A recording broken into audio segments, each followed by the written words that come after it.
अस्सलामुअलैकुम वरहमतुल्लाहि वबरकातुह।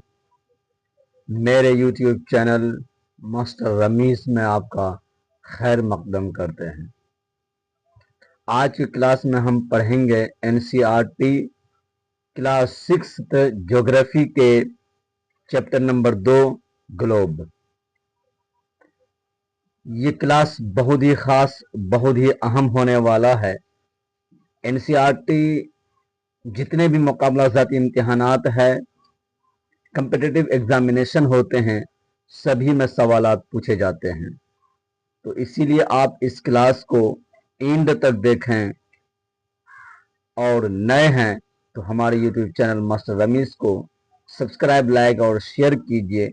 साथ ही साथ बेल आइकन को भी प्रेस कर दीजिए ताकि जो भी वीडियो अपलोड किया जाए वो सबसे पहले पहुंचे आपके मोबाइल स्क्रीन पर। तो चलते हैं हम अपनी क्लास की तरफ। देखिए, ये है ग्लोब, अक्षांश एवं देशांतर रेखाएं। इसमें पॉइंट टू पॉइंट की बात की गई है। आप इसे बगौर देखें कि आप जो ये देख रहे हैं ये ग्लोब है। ये नीले करके जो हैं ये महासागर हैं, और आप जो ये रंग बिरंग के जो नक्शानुमा देख रहे हैं ये क्या हैं? ये महाद्वीप और उनके देश हैं। और ये पश्चिम से पूर्व की ओर घूमती है, जैसा कि पृथ्वी घूमती है। पृथ्वी अपने एक्सिस पर घूमती है, तो ये भी अपनी, ये जो है, ये जो पॉइंट देख रहे हैं आप, ये एक्सिस कहलाता है। तो चलते हैं हम अपने पॉइंट की तरफ कि हमारी पृथ्वी गोलाकार न होकर उत्तर एवं दक्षिण ध्रुवों पर थोड़ी चपटी होने के साथ मध्य भाग में उभरी हुई है।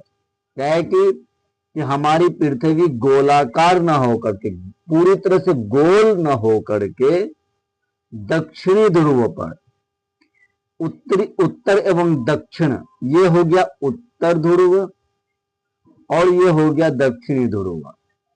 ठीक है, पर क्या है, थोड़ी चपटी है, मतलब अंदर की तरफ थोड़ा सा धसा हुआ है, चपटा है। तथा मध्य भाग जो देख रहे हैं, ये बीच वाले भाग जो देख रहे हैं, ये क्या है, उभरा हुआ। जिस तरह से लेंस को हम देखते हैं, हाँ, उभरा हुआ, उसी तरह से ये उभरा हुआ, यानी कि ये पूरी तरह से गोल नहीं हुआ। तो इसको जो पहली कक्षा में बताया गया कि पृथ्वी का जो आकार है वो कैसा है, न गोल है न फ्लैट है। तो कैसा है कि ये ज्वाइड आकार का है। पृथ्वी जिस आकार का है उस आकार को भूआभ यानी कि ज्वाइड कहा जाता है। क्या ग्लोब पृथ्वी का लघु मॉडल यानी कि छोटा, क्या है, छोटा रूप है ना। पृथ्वी का एक छोटा, बहुत ही छोटा रूप में वास्तविक प्रतिरूप है। क्या ग्लोब पृथ्वी का लघु रूप है, यानी कि जो पृथ्वी का जो मॉडल है ये ग्लोब, वो क्या है, बहुत छोटा है, परंतु वास्तविक प्रतिरूप है। ये वास्तविक मॉडल के जैसा है, मॉडल है। यानी कि पृथ्वी पर जो महासागर जिस आकार में दिखाया गया है उसी आकार में, क्या है कि ग्लोब जो है कई प्रकार के हो सकते हैं। तो यहां पर बता दिया गया है कि ग्लोब कई प्रकार के हो सकते हैं। जैसे बड़े ग्लोब, जिसे एक जगह से दूसरे जगह ले जाना मुश्किल हो जाता है। बहुत बड़ा ग्लोब भी हो सकता है, जिसको एक जगह से दूसरे जगह ले जाना क्या हो जाएगा, मुश्किल हो जाता है। एक होता है पॉकेट ग्लोब, जिसे पॉकेट में रखकर बआसानी यानी कि एक जगह से दूसरे जगह ले जाया जा सकता है। यानी कि ये आसानी से ले जाया जा सकता है क्योंकि ये पॉकेट में अट जाता है, छोटा होता है। एक होता है गुब्बारा ग्लोब, वो बड़ा भी हो सकता है, गुब्बारा ग्लोब छोटा भी हो सकता है। लेकिन क्या कहा कि जिसे कहीं पर भी हवा डालकर उपयोग में लाया जा सकता है। क्या भाई, बहुत बड़ा गुब्बारा है, उसे आप बैग या जेब में पॉकेट में रख सकते हैं और जहां पर इसकी आवश्यकता होगी, जहां पर इसकी जरूरत हुई, उसे पंप करके हवा डाल करके उसका इस्तेमाल, उसका उपयोग किया जा सकता है। तो ये बहुत ही इजी और आसान है और वेट लेस होता है ये। क्या कि ग्लोब पृथ्वी का हूबहू प्रारूप है, इसे भी उसी प्रकार घुमाया जा सकता है जिस प्रकार लट्टू घूमता है। यानी कि ग्लोब क्या है, पृथ्वी का हूबहू मॉडल है, ठीक है, और इसे लट्टू जैसा घुमाया जा सकता है।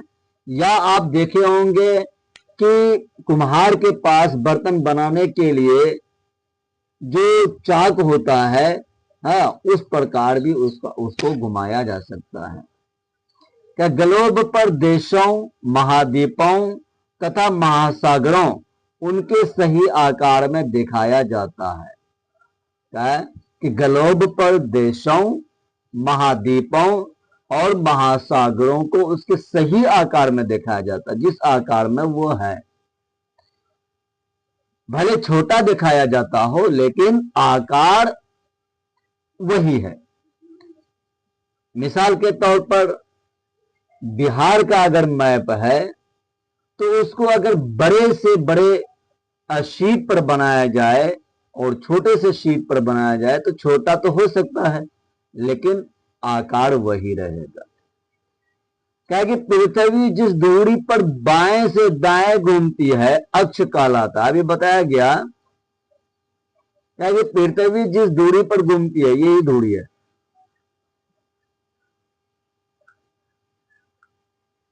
पृथ्वी जिस दूरी पर घूमती है इस दूरी को क्या कहते हैं, ये अक्ष कहते हैं, एक्सिस कहा जाता है। ये कई पृथ्वी पश्चिम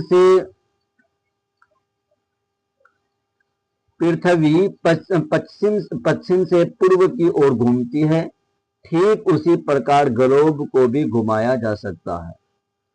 हाँ, क्योंकि पृथ्वी जो है पश्चिम से यानी कि वेस्ट से ईस्ट घूमती है, तो ठीक उसी प्रकार ग्लोब को भी घुमाया जा सकता है। पृथ्वी को दो बराबर भागों में एक काल्पनिक रेखा विभाजित करती है जिसे विषुवत वृत्त या विषुवत रेखा कहलाता है। यानी कि पृथ्वी आप यहां पर देख सकते हैं कि ये, या यहीं पर देख लें कि ये जो पृथ्वी है ये हमारा पृथ्वी है, इसको दो बराबर भागों में वृत्त आकार में जो बांटती है। कहा कि ये इधर से जाएगा तो इधर भी तो पीछे की तरफ भी कटेगा, तो इसलिए वृत्त हो जाता है। तो जिस वृत्त आकार में इसको पृथ्वी को दो बराबर भागों में बांटती है उसी को क्या कहा जाता है, विषुवत वृत्त या विषुवत रेखाएं, विषुवत रेखा। पृथ्वी को दो बराबर भागों में एक काल्पनिक रेखा, काल्पनिक होती है, कोई असली वाला रेखा नहीं है पृथ्वी पर, ये काल्पनिक ये माना गया है स्टडी के खातिर। रेखा विभाजित करती है उसे क्या कहते हैं, विषुवत वृत्त या विषुवत रेखा। वृत्त भी कह सकते हैं या विषुवत रेखा भी उसको कह सकते हैं, ठीक है। इक्वेटर, विषुवत रेखा के उत्तर वाले भाग को उत्तरी गोलार्ध कहलाता है। यानी कि विषुवत रेखा, आप यहां पर देखिए कि ये विषुवत रेखा है ये, ठीक है। इसके ऊपर यानी कि इधर नॉर्थ है, इसके ऊपर वाले हिस्से को क्या कहलाता है, ये उत्तरी गोलार्ध कहलाता है, ये उत्तरी गोलार्ध होता है। और यूं बताते हैं कि इसके नीचे वाले हिस्से, ठीक है, इसके नीचे वाले हिस्से ये साउथ वाला हिस्सा है, तो इसको कौन सा गोलार्ध कहेगा, दक्षिणी गोलार्ध। यानी कि पृथ्वी को विषुवत रेखा के कारण कई भागों में बांट दिया गया, दो भागों में बांट दिया, एक उत्तरी गोलार्ध, एक उत्तरी गोलार्ध कहा गया और दूसरा कहा गया दक्षिणी गोलार्ध। दूसरा क्या कहा गया, दक्षिणी गोलार्ध। क्या कि विषुवत वृत्त पृथ्वी पर विभिन्न स्थानों की स्थिति बताने के सबसे महत्वपूर्ण बिंदु है। क्या कि विषुवत वृत्त जो है, इक्वेटर जो है, पृथ्वी पर विभिन्न स्थानों की स्थिति है ना, स्थिति बताने के लिए सबसे महत्वपूर्ण बिंदु है। विषुवत वृत्त से ध्रुव तक स्थित सभी समानांतर वृत्त को अक्षांश कहते हैं। कहा है कि आप यहां पर देख लें कि यहां पर जो है ये विषुवत वृत्त हो गया, तो यहीं पर जो है क्या है कि पश्चिम से पूर्व की तरफ लाइनें खींची जाती है ना, लाइनें खींची जाती है। इस लाइन को ही क्या कहा जाता है, अक्षांश रेखाएं। और दक्षिण की ओर भी होता है ना, ऐसे करके भी होता है, ठीक है। तो ये क्या कहलाएगा भाई, ये अक्षांश रेखाएं कहलाता है। क्या कहलाता है ये, अक्षांश रेखा। विषुवत वृत्त से ध्रुव तक स्थित सभी समानांतर रेखाएं क्या होती है, समानांतर होती है। समानांतर वृत्त को अक्षांश समानांतर रेखा कहा जाता है। यह पश्चिम से पूर्व तक क्या कहा, या पश्चिम से पूर्व तक जो काल्पनिक वृत्तीय रेखाएं खींची गई हैं, अक्षांश रेखाएं कहलाता है, ठीक है। या इसको आप ऐसा भी बोल सकते हैं कि विषुवत वृत्त से ध्रुव तक स्थित सभी समानांतर वृत्त को अक्षांश समानांतर रेखाएं कहा जाता है। या इसको इस तरह से भी याद कर सकते हैं कि पश्चिम से पूर्व तक जो काल्पनिक रेखाएं खींची गई हैं, ठीक है, उसी रेखा को क्या कहा जाता है, समानांतर अक्षांश रेखाएं कहा जाता है। क्या कि विषुवत वृत्त शून्य अक्षांश को दर्शाता है। विषुवत वृत्त एक अक्षांश भी है क्योंकि यहीं से शुरुआत होता है, तो इसीलिए विषुवत वृत्त को 0 डिग्री अक्षांश रेखाएं भी कहा जाता है ना। प्रत्येक अक्षांश के मान, यहां पर मान होना चाहिए, मान के साथ उसकी दिशा उत्तर या दक्षिण लिखा जाता, ऐसा इसलिए क्योंकि अक्षांश दोनों गोलार्ध में पाया जाता है, ठीक है। जैसे किसी का अक्षांश अगर 28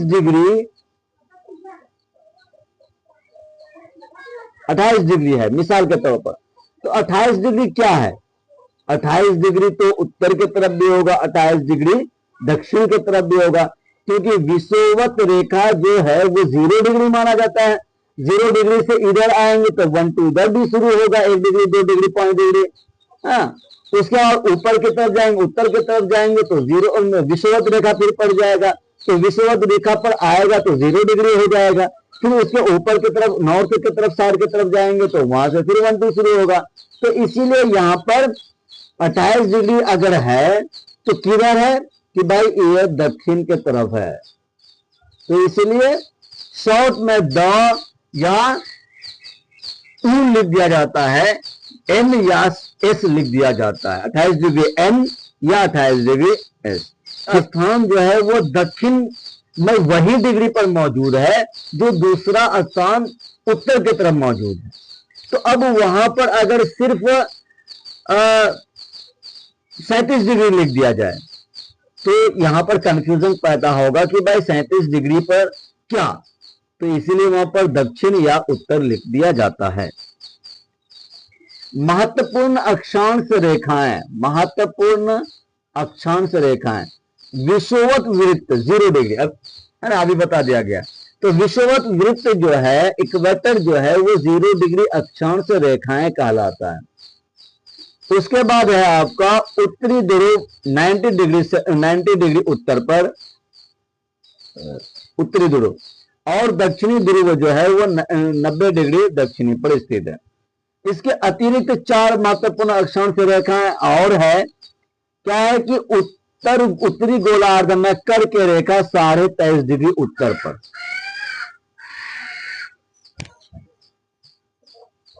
उत्तरी गोलार्ध में कर्क रेखा 23.5 डिग्री उत्तर पर है। अगर ये उत्तर न लिख दिया जाए तो ये क्या हो जाएगा, कुछ भी हो सकता है, इसी तरह से दूसरा नंबर है दक्षिणी गोलार्ध में मकर रेखा 23.5 डिग्री दक्षिण पर, यहां पर दक्षिण छूट गया, दक्षिण पर, ठीक है। तीसरा है विषुवत वृत्त के 66.5 डिग्री उत्तर में उत्तर ध्रुव, और चौथा है विषुवत वृत्त के 66.5 डिग्री दक्षिण में दक्षिणी वृत्त या दक्षिणी ध्रुव, ठीक है। तो जो है यही, तो ये क्लास हमारा यहीं पर एंड होता है। फिर तो आपको ये क्लास अगर अच्छी लगी तो हमारे यूट्यूब चैनल मास्टर रमेश को सब्सक्राइब, लाइक और शेयर कीजिए।